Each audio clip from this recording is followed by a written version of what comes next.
বিএনপির ভারপ্রাপ্ত চেয়ারম্যান তারেক রহমান বলেছেন, অন্তর্বর্তী সরকারের পক্ষে ৩ মাসে জনগণের সব দাবি পূরণ সম্ভব নয়, কিন্তু সরকার পরিচালনায় অদক্ষতা জনগণ মেনে নেবে না।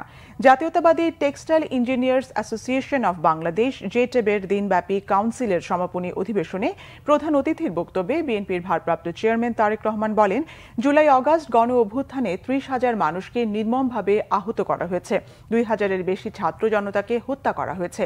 দেশের বিধ্বস্ত অবস্থায় দায়িত্ব নিয়েছে অন্তর্বর্তী সরকার।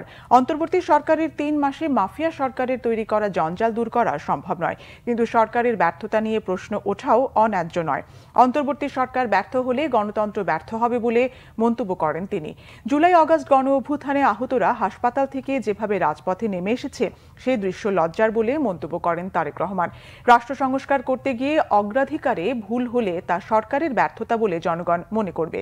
বলেন, বিএনপির ৩১ দফা কর্মসূচি সমৃদ্ধি বাংলাদেশ গড়ার ঐতিহাসিক সনদ।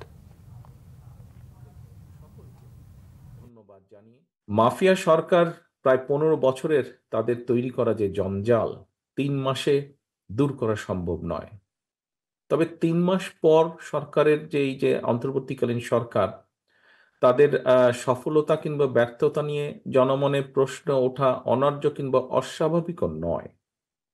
অন্তর্বর্তীকালীন সরকারের আমরা আগেও বলেছি যে একটি বিষয় বোধহয় ওনাদেরকে মনে রাখা দরকার, যে জনগণের সকল দাবি হয়তো তাদের পক্ষে পূরণ সম্ভব নয়, কিন্তু সরকার পরিচালনায় যে অদক্ষতা পরিলক্ষিত হয়, যদি অদক্ষতা দেখতে পায় জনগণ, সেটাও কিন্তু জনগণ আবার সহজভাবে মেনে নেবে না।